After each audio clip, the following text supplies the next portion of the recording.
মানে প্ৰত্যেকগৰাকী মানুহে বিশেষ ধৰণে অনুভৱ কৰিব পৰা এটা নাম মানে আৰু কেৱল নাম নহয় তেওঁ আচলতে এটা সত্তা এনেকুৱা ধৰণৰ সত্তা আমি যেনেকৈ মামণি ৰয়ছম গোস্বামীৰ কবিতাত পঢ়িবলৈ পাওঁ যে ভূপেন হাজৰিকাৰ মাতটো নহ'লে নুশুনাকে অসমৰ নক্সাখন আঁকিব নোৱাৰি মানে ইমান সত্যকে তেখেতে কৈ গৈছে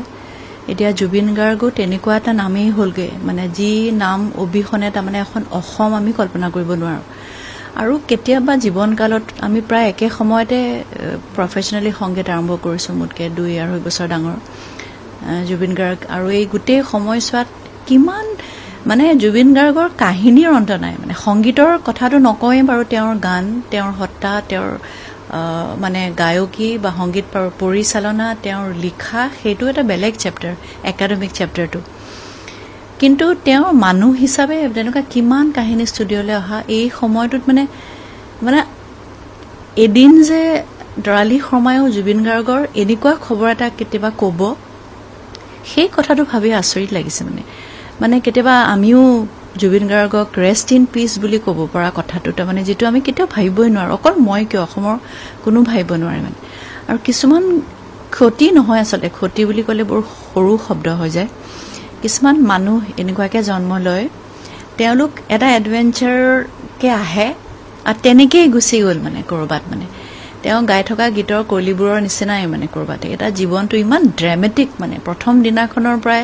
তেওঁৰ সেই অনামিকা মায়াৰ দিনৰ পৰা একেবাৰে শেষৰ গীতটোলৈকে মানে তেওঁৰ গোটেই জীৱন যদি আমি চাওঁ ইমান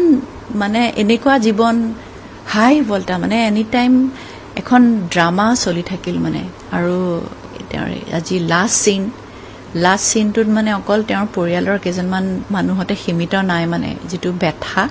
এই ব্যথাৰ পৰা অসমে ওলাবলৈ বহুত সময় লাগিব বাকী কি কম এই সময়টোত আটাইতকৈ বেছি বোধ কৰোঁ গৰিমা শইকীয়া গাৰ্গক মানে বহুতখিনি মৰম আৰু কেয়াৰৰ বোধ কৰোঁ প্ৰয়োজন হ'ব তেওঁৰ যিখিনি একেবাৰে সঁচা অৰ্থত মানে যিখিনি সঁচাই তেওঁৰ ভাল হোৱাটো ভাল পায় সেই মানুহখিনিক আমি হয়তো এতিয়া তুলি ধৰিব লাগিব আৰু এইখিনিত বহুত কথা আমাৰ চিন্তাও কৰিবলগীয়া সময় হয়তো হৈছে যে শিল্পী বুলি ক'লে মানে কেৱল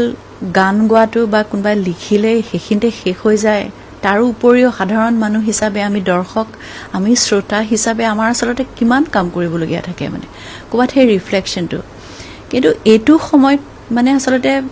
মই কি কৈ আছোঁ মই বুজি পোৱা নাই মই খালি কৈহে গৈ আছোঁ কি ক'ম আৰু জুবিন গাৰ্গ সেই নামটো বৰ বেলেগ ধৰণে তেওঁ অসমত দি থৈ গ'ল মানে এটা পোহৰ হৈ থকা নাম মানে যদি ডক্টৰ ভূপেন হাজৰিকা সূৰ্য তেতিয়াহ'লে জুবিন গাৰ্গ হয়তো চন্দ্ৰ বা তৰা নাজানো কি বুলি তেখেতক ফাইনেলি মানুহে ক'ব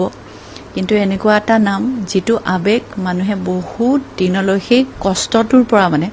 ওলাই আহিবলৈ অসমীয়া মানুহক সময় লাগিব মানে আৰু তেওঁ বহুত কম সময়ত বহুতখিনি আমাক দি থৈ গৈছে চিৰ কৃতজ্ঞ মানে